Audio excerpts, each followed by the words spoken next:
Welcome as we continue our adventure, our exploration, our group effort to explore these ideas, illusions, ideals, impressions, and the teachings on illusion and intuition. And as always, if you have some insights, please. Alveg ljóst að neyðarvistunin ekki starfhæf og við þurfum að finna bráðabirgðalausnir í því og við erum svolítið að vinna að þeim. I muted you, Frida. All right. So welcome. We have. I was muting myself at the same time. No problem. All right. So we're ready to begin a new orientation with this guidance from Master Dwell Cool. Andrea.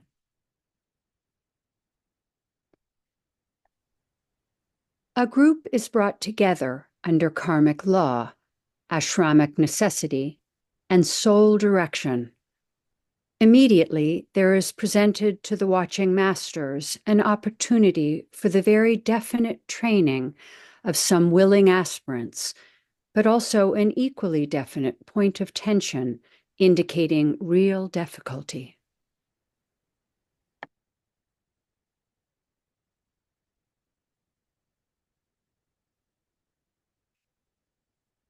Heike. Mantra of light. Together and in vocal unison, the group says, radiance we are and power. We stand forever with our hands stretched out, linking the heavens and the earth, the inner world of meaning and the subtle world of glamour. We reach into the light and bring it down to meet the need. We reach into the silent place and bring from thence the gift of understanding. Thus with the light we work and turn the darkness into day.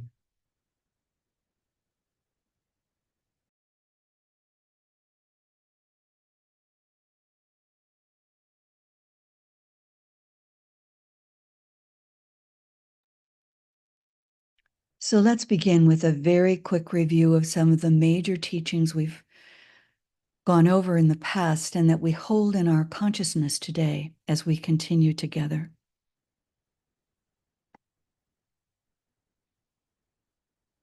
What have we learned about the aura? Katie, would you read the bolded, enlarged text for us? The aura of any form of life can be defined as the quality of a sphere of radiatory activity.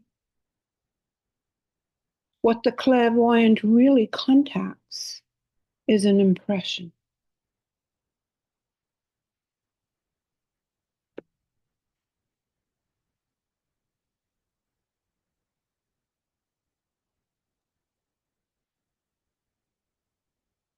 It is the aura which a master watches, this factor of major importance in the life of the disciple.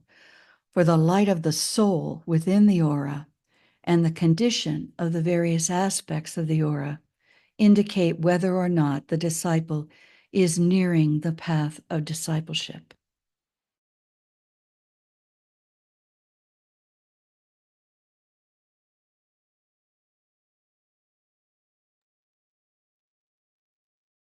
We learned more about this secret of translation and the fact that aspiration is a science.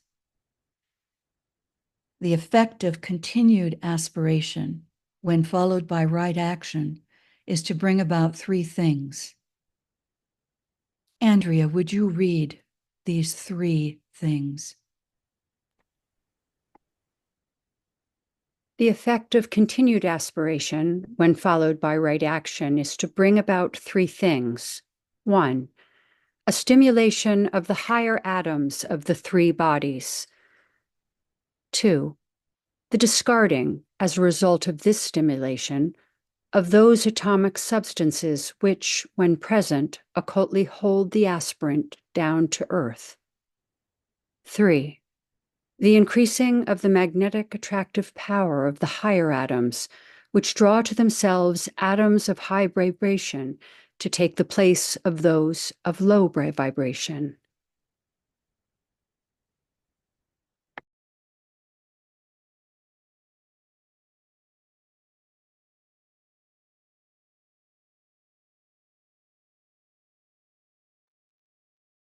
In group formation, we hold a group of aspirants, disciples, and initiates in a cohesion through the meditation process.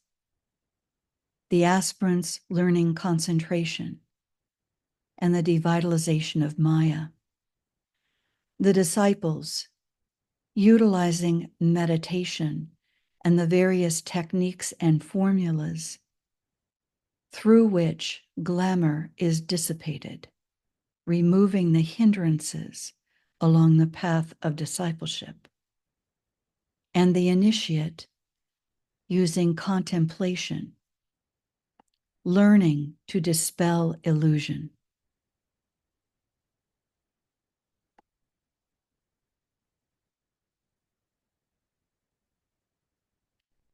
Heike, would you read the bolded text for us, please? How can the aura be made the medium of light, and the light which should shine through it be intensified? Centers are brought into activity by the cultivation of certain major virtues, and not by meditation or concentration upon the centers. They are brought automatically into the needed radiatory condition by right living, high thinking, and loving activity. So we continue in our process together. Through this contemplative process of the teachings to create high thinking, always through loving activity, to enable us to achieve right living. We know that ideas very seldom come into the world consciousness and into our minds direct from the intuitional levels. Most of the time they come into the consciousness of a disciple from the disciple's master through mental telepathy. And we must develop sensitivity to the psychic gift waves, as the Tibetan teaching tells us. We also sense ideas through the interplay between disciples. Thus, we work always in group formation. We centralize each other's focused attention so that we could unitedly make a contact with the world of ideas which would otherwise be impossible.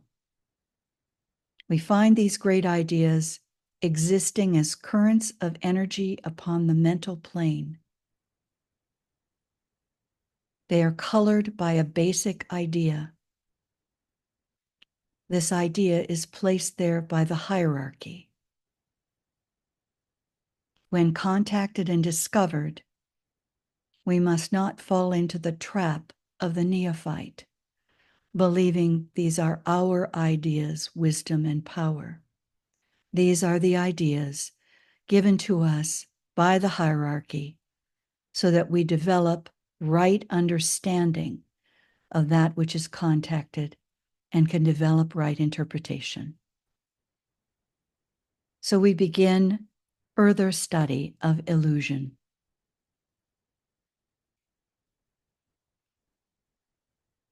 Andrea, would you read this for us, please, in its entirety?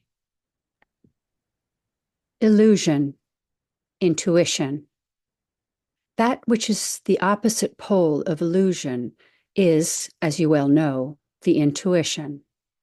The intuition is that recognition of reality which becomes possible as glamour and illusion disappear. An intuitive reaction to truth will take place when, along a particular line of approach to truth, the disciple has succeeded in quieting the thought-form-making propensities of the mind, so that light can flow directly and without any deviation from the higher spiritual worlds.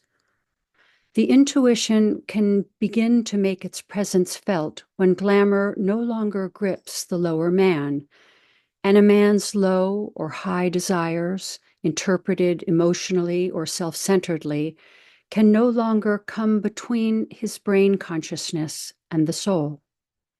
Fleeting moments of this high freedom come to all true aspirants at times during their life struggle.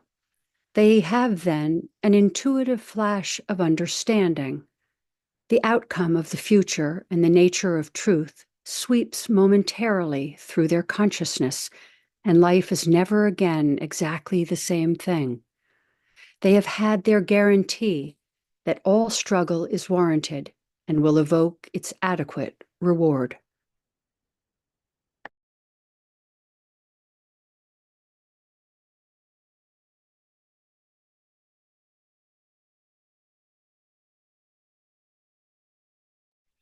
Let's pause to consider briefly, recalling a moment when this has occurred in our own individual experience, and if possible, when this has occurred in group experience.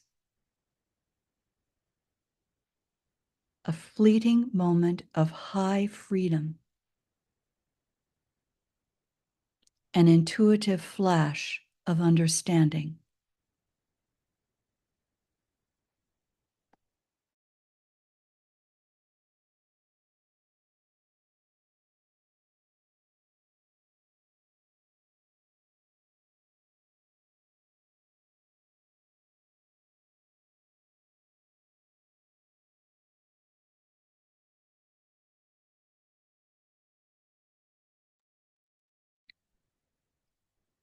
On the foundation of that flash, we know that our service is very real as we think the teachings into the minds of humanity.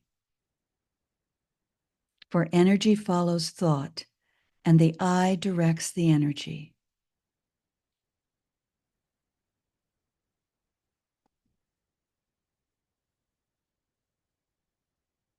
Katie, would you read this for us, please?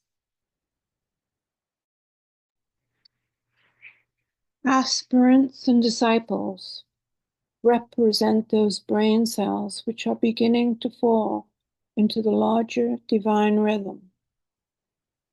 They are learning the nature of responsiveness. The mass of humanity are like the millions unused brain cells, which the psychologists and scientists tell us we possess, but do not employ. This analogy you can think out in greater detail for yourself, but even superficially, it will be apparent to you that when this point is grasped, the purpose for which humanity exists, the objective before the group of world mystics and workers, and the ideal set before the individual aspirant are the same as in the individual meditation. The achieving of that focused attention and mental quiet, wherein reality can be contacted, the true and the beautiful can be registered, divine purpose can be recorded, and it becomes possible to transmit to the phenomenal form upon the physical plane the needed energy, whereby the subjective realization can be materialized. The aspirant does this in connection with his own sole purpose if he is successful in his endeavor. The disciple is learning to do this in relation to group purpose, and the initiate cooperates with the planetary purpose. So in this reading, this excerpt from a treatise on white magic, Master Dwal Kul gives us very directly our role within the group cohesion. As aspirants, the endeavor for our own soul purpose. For disciples, the group purpose. And for initiates, cooperation with the planetary purpose. So we move from our individual point of soul focus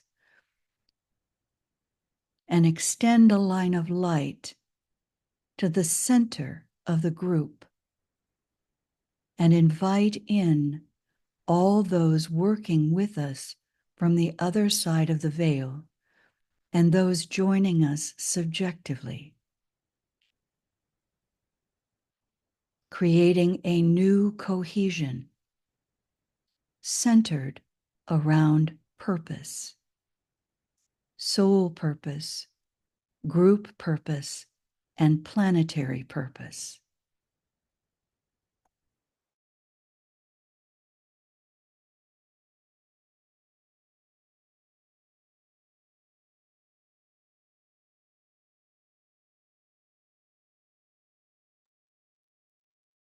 We bring knowledge into our group processes.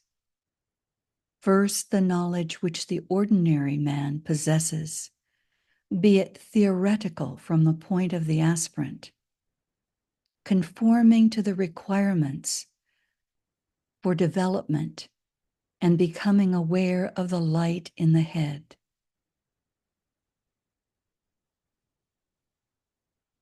Lifting the heart to the heart in the head.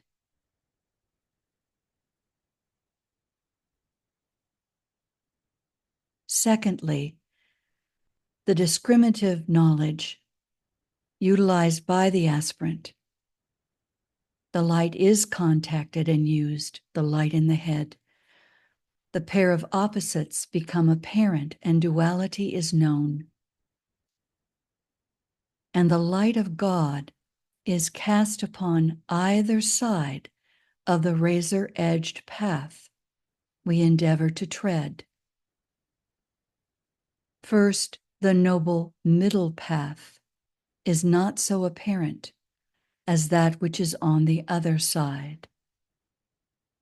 Many in our groups, standing at the midpoint in Libra, casting the light of God on either side of the razor-edged path. And then thirdly, the light of the intuition, which is in fact a type of illumined knowledge, illuminative knowledge. It comes from treading the path, overcoming the opposites, and is the forerunner of complete illumination and the full light of day. As we begin to enter into the energies of Scorpio, we will be tested. We will be tried. The soul will demand of us this illuminative knowledge to continue to tread the path and overcome the pairs of opposites.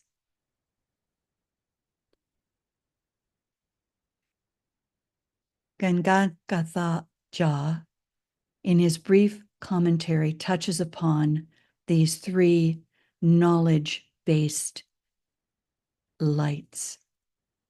For he says, intelligence is the emancipator, the forerunner of discriminative knowledge, as the dawn is of the sunrise.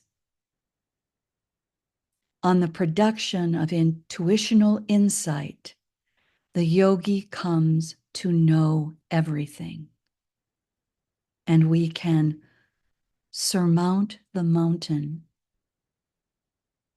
and achieve the ability to dispel illusion. With focus, achieving mental quiet, and making contact with the soul. to reach the rain cloud of knowable things that involves the Buddhic plane.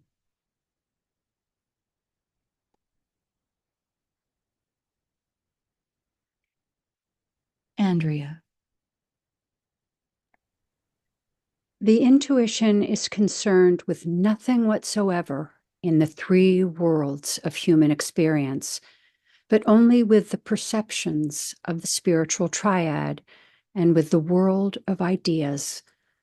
The intuition is to the world of meaning what the mind is to the three worlds of experience. It produces understanding just as the light of the soul produces knowledge through the medium of that experience.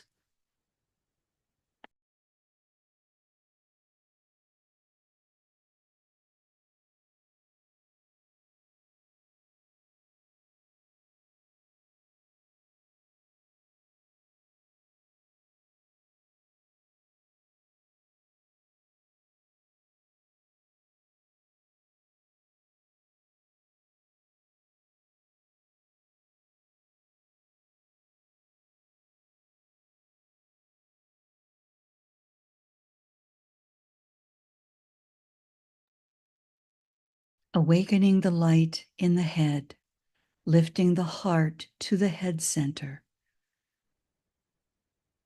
Awaken through meditation, service, and aspiration. And then through this center, making contact with the personality in the life of experience, the medium of experience.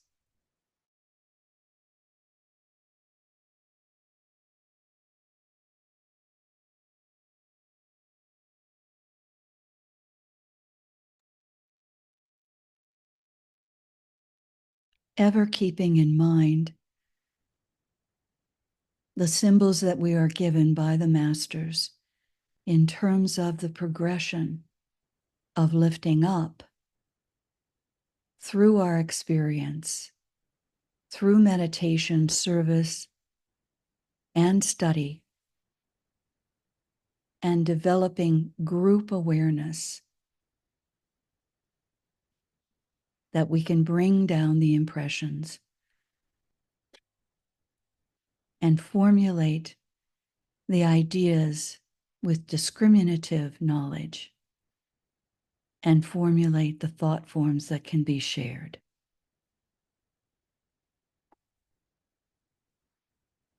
So before we move further, let's align as soul and as a group and see our group approaching Master Dwal Kul's study.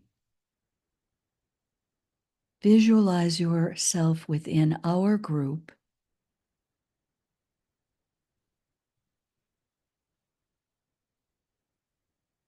and the lights in the head, the lights from the heart, and the lights in the ajna center, forming a triangle in each individual. And through that unified light, moving the lights together along a band of golden light. The lights becoming more unified, more cohesive, and additional lights merging and blending to include all those in all the groups working together to bring forward the teachings to serve humanity.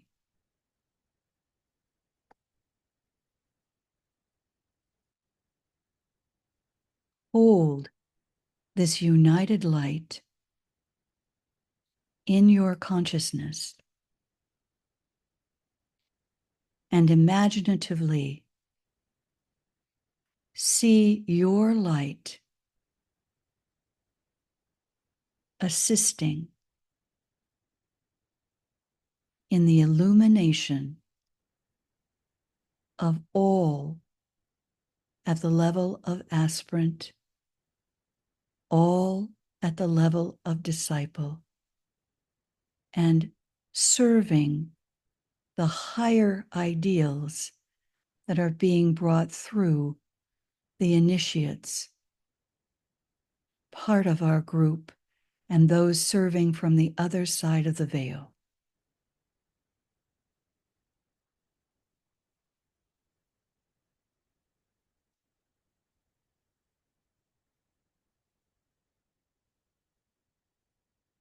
Illusion for our purposes can be understood to signify the reaction of the undisciplined mind to the newly contacted world of ideas. This contact opens up from the moment we align ourselves and bring the lower nature into touch with the higher.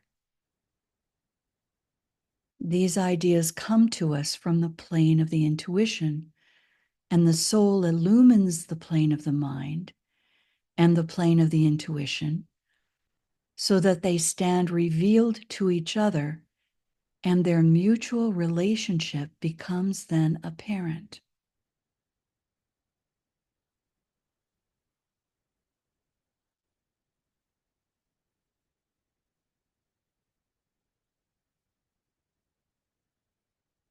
The mind of the individual that is slowly becoming the center of the consciousness and the major reality in their existence becomes aware of this new and undiscovered world of ideas and seizes upon some idea or group of ideas and endeavors to make them the individuals. The mystic, it's an appreciation of the idea. It's vague and nebulous. And it's frequently arrived at from a second-hand angle. The illumination is coming through a medium that is what is called a feebly established soul contact. And it seems to the unaccustomed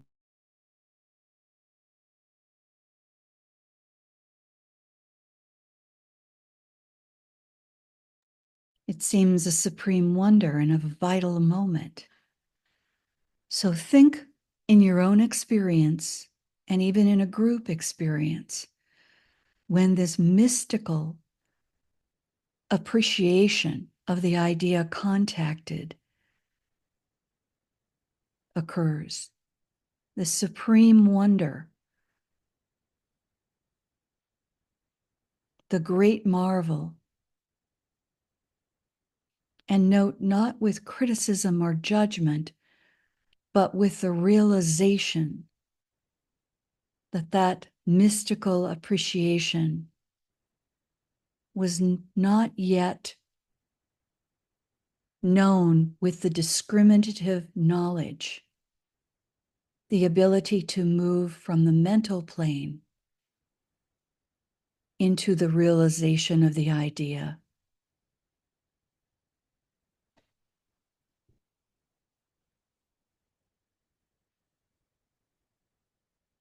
And this is what leads to illusion and to glamour. So how does the distortion of the idea develop into an illusion? Heike, would you read this for us, please? The ray type of the ego colors the man's interpretation of the idea. It colors the emergent thought form. Symbolically speaking, the pure light is changed into colored light. The idea is then clothed with color, and thereby the first veil descends. The point in evolution which the man has reached has also its effect, plus the quality of the integration existing between the three aspects of the personality, and the alignment established between soul, mind, brain. This being necessarily imperfect produces indefiniteness of outline and consequently of the final form.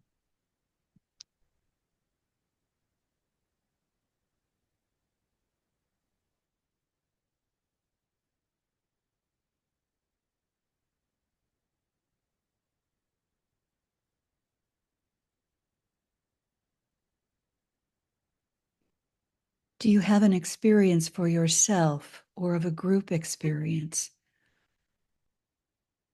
where an idea emerged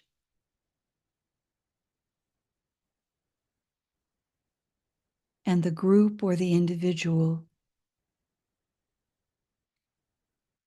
implemented or brought forth the idea that had an indefinite outline, and therefore the implementation, the creative activity that moved out and through, consequently had an indefinite form?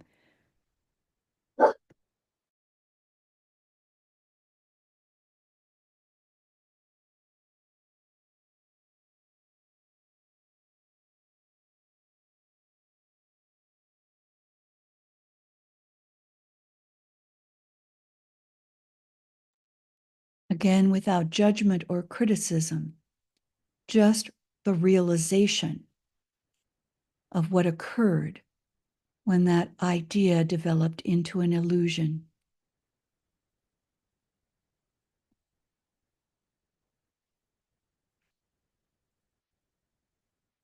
Heike, would you read this, please?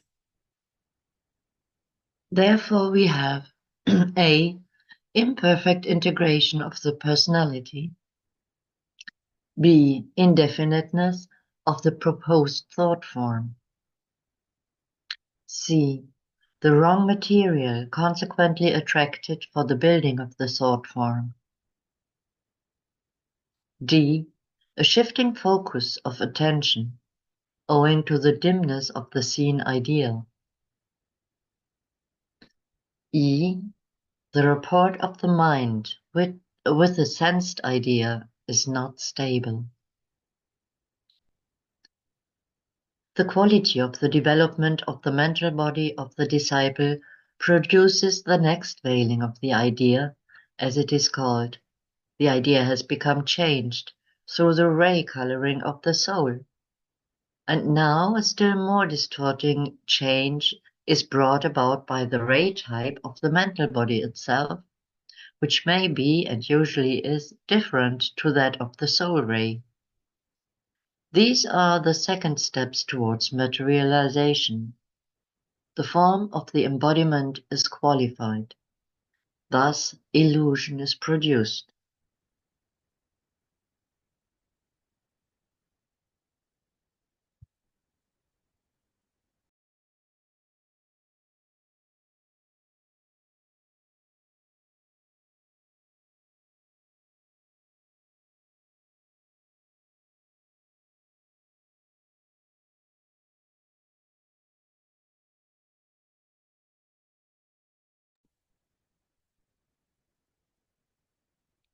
So this provides us with a real solid reason behind our study of the rays and understanding the ray of the mental body, the ray of the emotional body, the ray of the physical body. Are those three sheaths must be purified. The atomic substance at the highest level of each of those planes has to be translated into the higher atomic in order for this veiling to occur in a way that doesn't taint the idea, distort the idea. And soul ray influence must be integrated into the personality so that there is this highest achievement so the imperfections can fall away.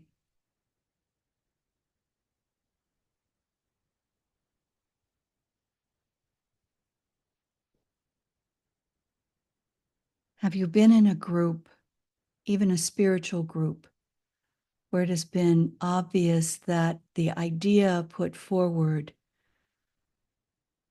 was not yet pure enough to be put out into the world because of the status of the group members or the group leader or the group experience was still tainted with glamour or with an illusion that prevented the group from moving forward to build a thought form that was pure enough to have soul light penetrate and merge into the creative activity that was required of the group.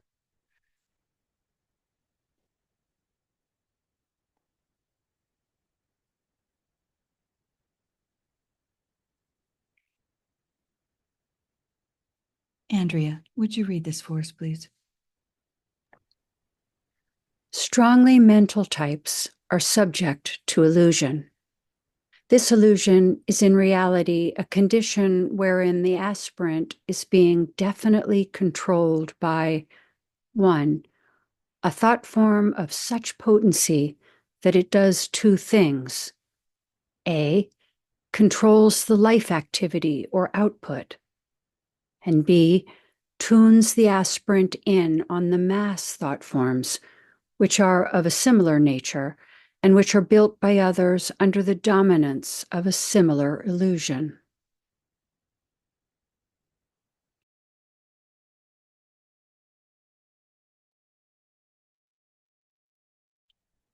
In our current environment, I believe most of us can identify a political or religious movement that is subject to this type of illusion,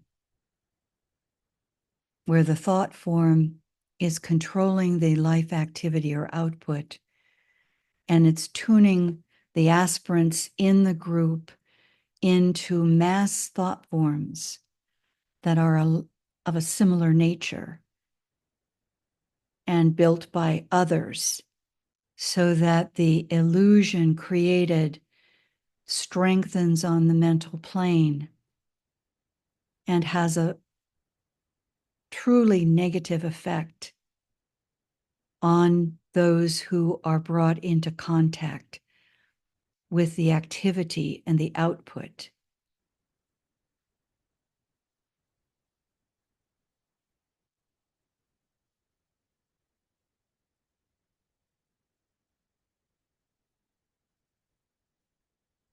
So how do we learn to distinguish between an idea and an ideal?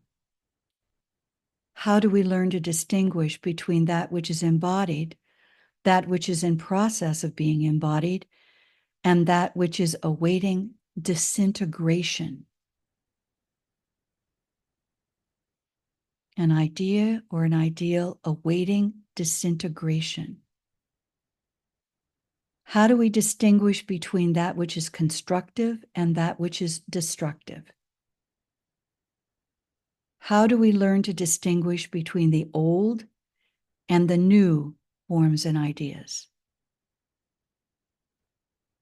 How do we learn to distinguish between the ray ideas and forms as they color the higher presentations?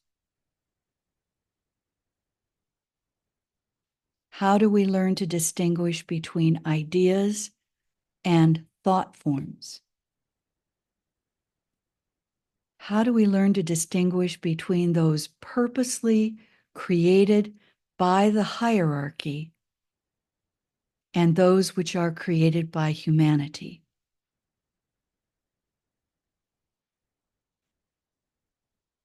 How do we learn to distinguish between racial thought forms, and group ideas.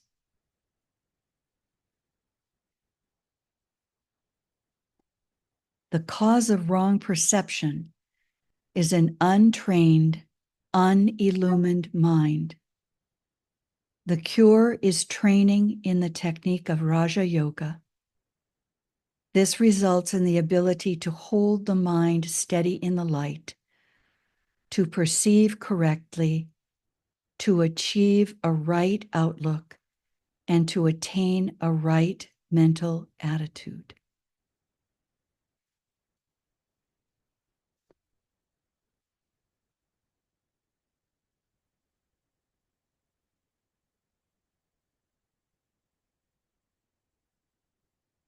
So many continuously study light of the soul and other forms of use of study, forms to study Patanjali's work. Raja Yoga described and actually actuated in many ways, but it is essential as a foundation that we can distinguish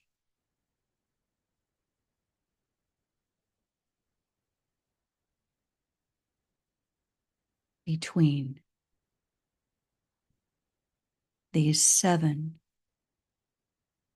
statements.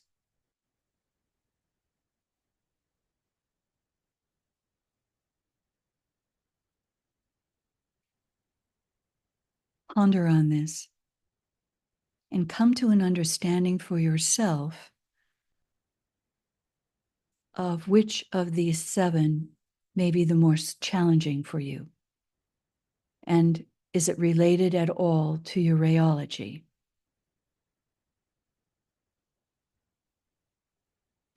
Study these 7 and recognize within a group in which you're working dynamically with thought forms, ideas, and ideals. Is the group challenged?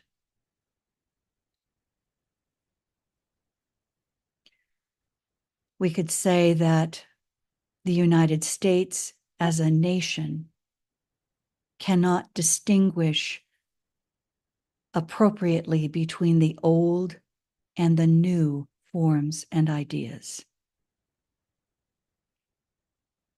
That the nation cannot distinguish between the constructive and the destructive.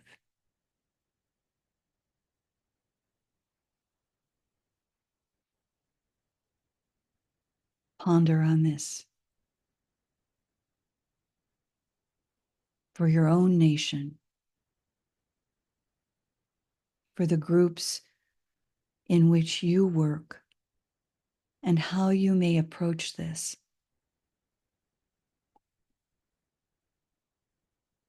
To dispel illusion.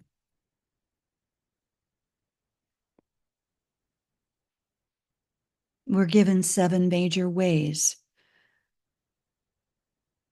that illusion occurs that yield the 7 ways to dispel illusion.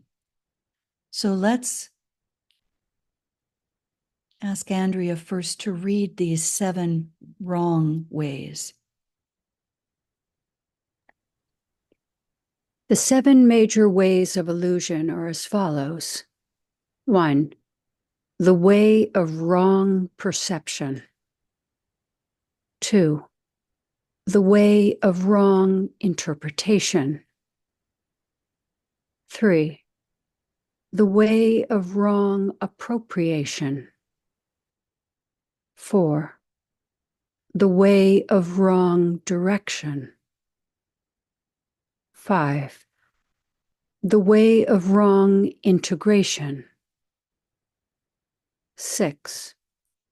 The way of wrong embodiment. 7. The way of wrong application. These are the 3rd steps towards expression. The form of the expression is also qualified. Thus, the 7 ways of illusion are produced.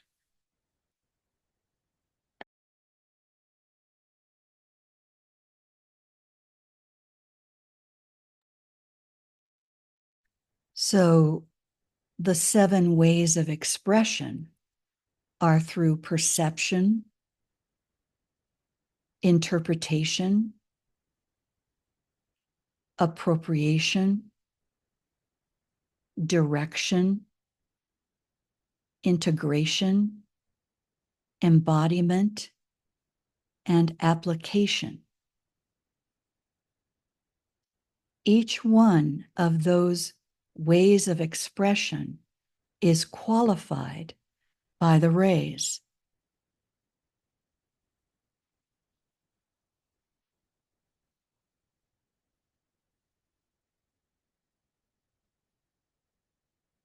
So a nation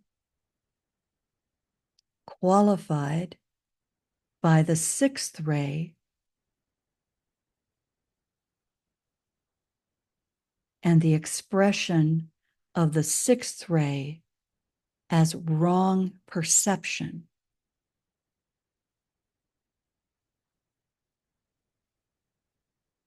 A nation qualified by the 4th ray, wrong interpretation.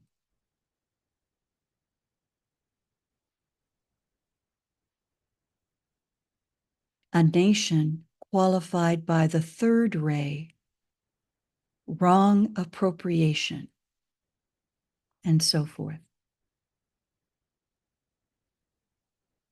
So one can look at a group, a community, a nation,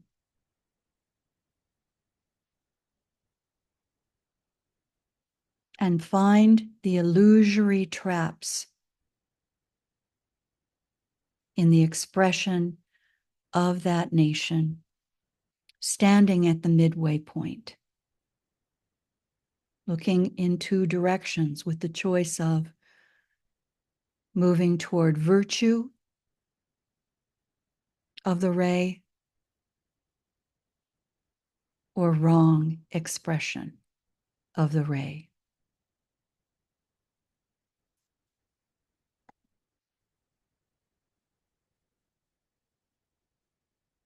We'll go through these rather rapidly, and when we meet next Sunday, we'll go through them in greater depth.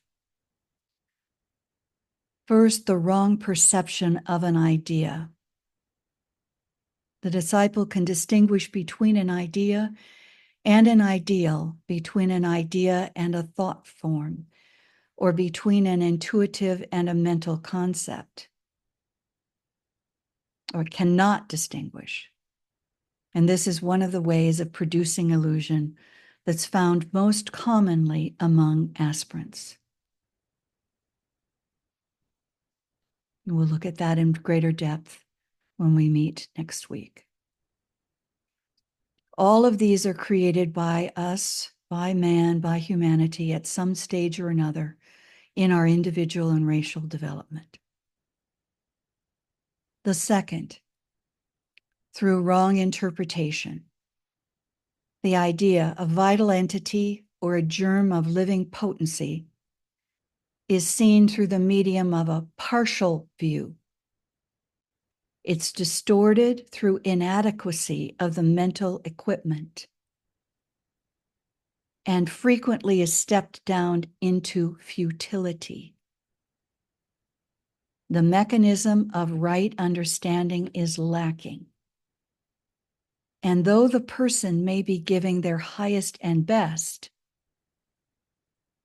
and may be able in some measure to hold the mind steady in the light, yet what they're offering to the idea is but a poor thing at best.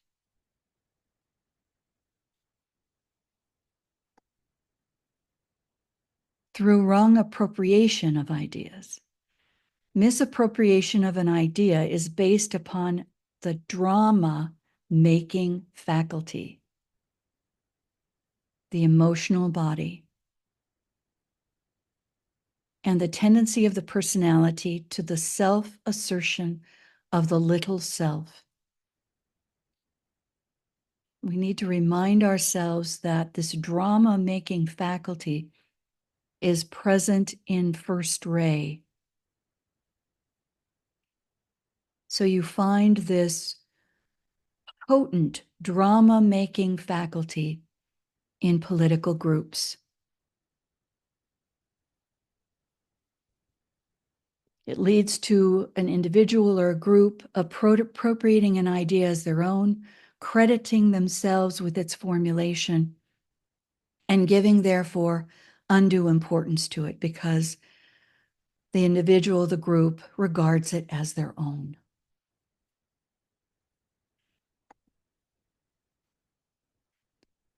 Through wrong direction of ideas, and this is due to the fact that as yet the disciple or the group does not see the picture as it is. The horizon is limited, the vision is myopic. A fraction or a fragment of some idea impinges upon the consciousness, and the individual or group interprets it as belonging to a range of activities with which it may have absolutely no relation at all. We will need to look at this in great depth, and we'll probably not get to it until the following week, maybe 2 weeks from today. Through wrong integration of an idea, every disciple, every group, every entity, every being has a life plan, some chosen field of service, an endeavor, or purpose. So if the man or woman has not such a field, they are not a disciple. Think of that. But it may be the home or the school or a larger field, but it is a definite place where the disciple expresses that which is in them, in the meditative life, through the contact with fellow disciples.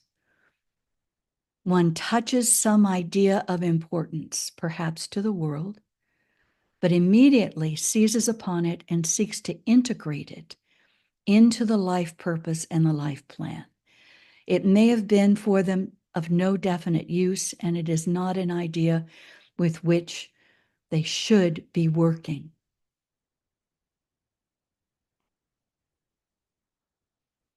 Consider that. Consider your own life purpose and plan. Are you working in that field of service? Was there an awakening, a kind of epiphany at a certain point, maybe at the first Saturn return, where it became clear that there needed to be a change, a shift? Sometimes it occurs in the 40s. But there is always a realization that one is not following one's life purpose. We'll go into that as well in greater depth. The sixth one, through wrong embodiment of ideas. This refers primarily to difficulties encountered by those developed souls who do not touch or who do touch the world of the intuition. The developed souls that do touch the world of intuition, but who do not yet intuit the great spiritual ideas. This is quite a complex, wrong embodiment of ideas. It's a very complex illusion to unpack, and we will work in that endeavor later. And then through the wrong application of ideas, and this often does. How often does this form of illusion descend upon us? We contact an idea intuitively and intelligently, and then we misapply it. Perhaps an aspect of the synthetic illusion or the illusion of the whole of the mental plane as we as modern human beings contact it. For illusion does vary from age to age, from each epoch to the next. So we're dealing with the destruction of the illusions of the previous age, and now entering into this world of ideas of the new age and how illusions are being created already.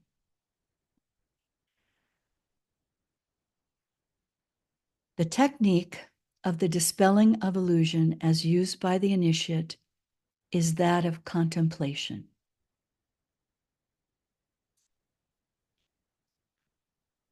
But what use is it to me, he says, to discuss this with us if we are not yet initiate? Would it profit you at all, he says? Or would it only satisfy your curiosity? If I outlined for you the peculiar processes employed by a soul in contemplation for penetrating and through an act of the trained will and through some first-ray formulas for dispelling it, not that I can imagine. So, Heike, will you read for us from his concluding remarks in Glamour regarding illusion? I shall therefore conclude my remarks on this point concerning illusion from the angle of our evolutionary status. Glamour is your problem, as it is the problem of the world at this time.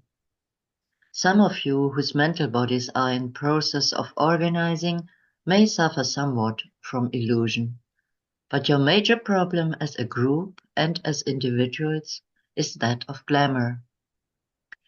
Your field of living experience is on the higher levels of the astral plane. Your task is to overcome glamour, each in your individual lives and, as a group, later to approach the arduous task of aiding in the dispelling of the world glamour.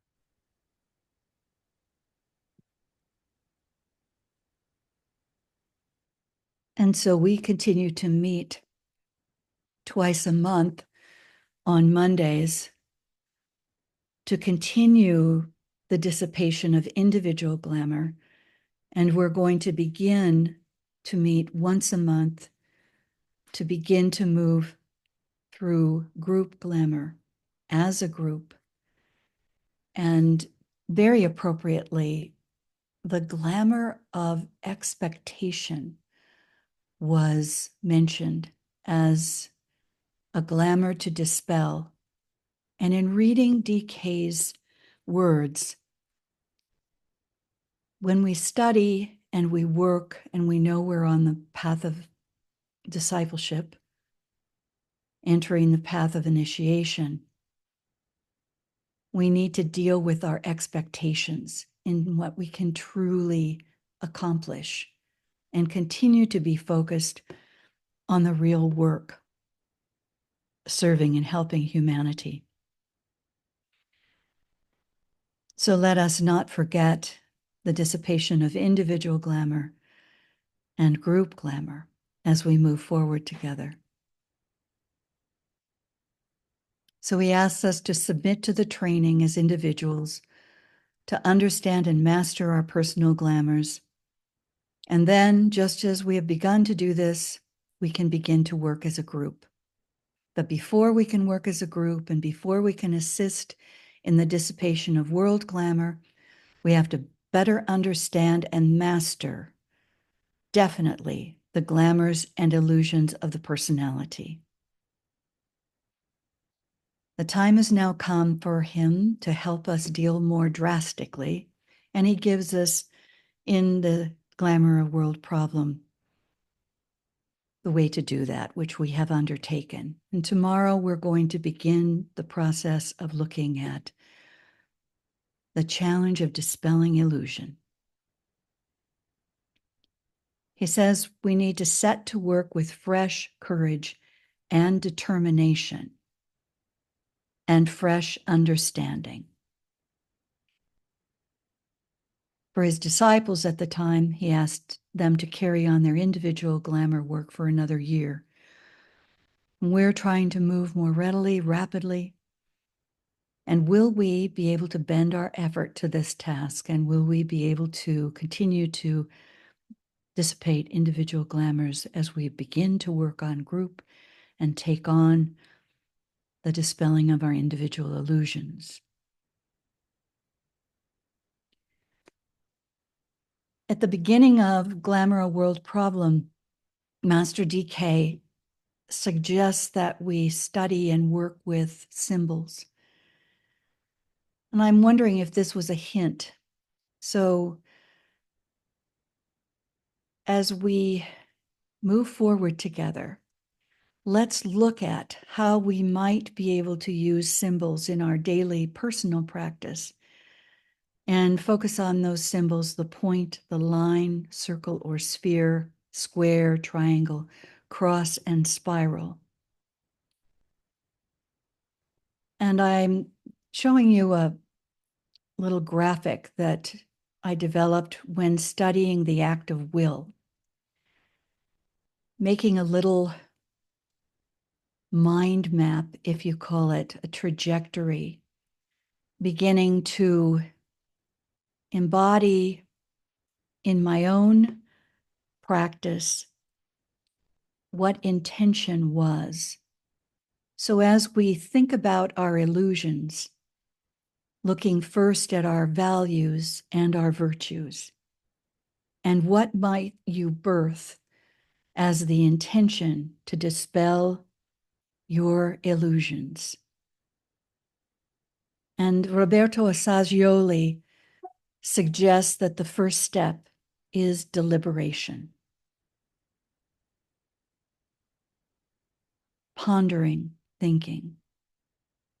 As I moved forward in the process, integrating the decision process, which was deciding on an illusion to attempt to dispel, and then going through the steps that Assagioli outlines, creating affirmations, planning how to integrate this into the daily life, and then monitoring progress along the way. For myself, I colorized it because when I first created the little mind map, this was what it looked like. And I recognized that I needed to step back from that and do some personal assessment of what rheology was influencing this endeavor when I began to work on intention at this level. So I just encourage you to sketch something that can help you move forward with a solid intention, recognizing that the nature of the will is described by DK in this way. The secret of the will lies in the recognition of the divine nature of humanity. Only this can evoke the true expression of the will. It has, in fact, to be invoked by the soul as it dominates the human mind and controls the personality. The secret of the will is also closely tied in with the recognition of the unconquerable nature of goodness and the inevitability of the ultimate triumph of good. This is not determination. It is not whipping up and stimulating desire so that it can be transmuted into will. It is not an implacable, unshakable, immovable focusing of all energies in the need to triumph.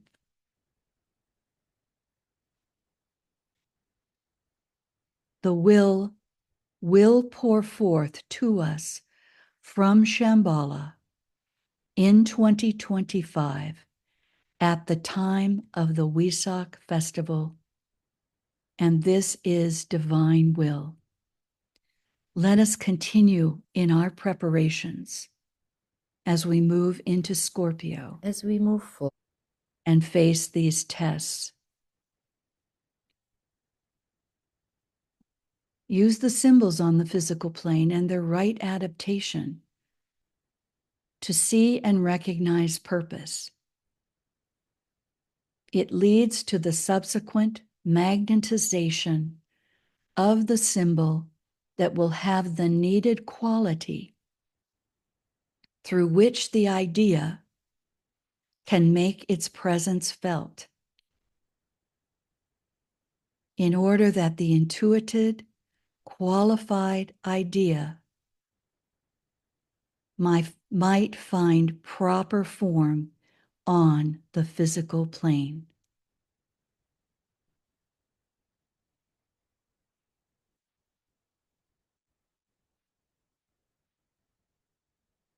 Dispelling illusion.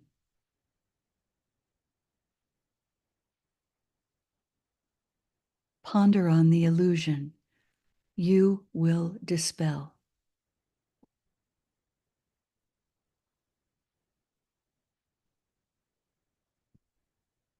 Andrea. In the center of the will of God, we stand. Naught shall deflect our will from the one. We implement that will by love. We turn towards the field of service. As the triangle divine, we work out that will within the square and serve humanity.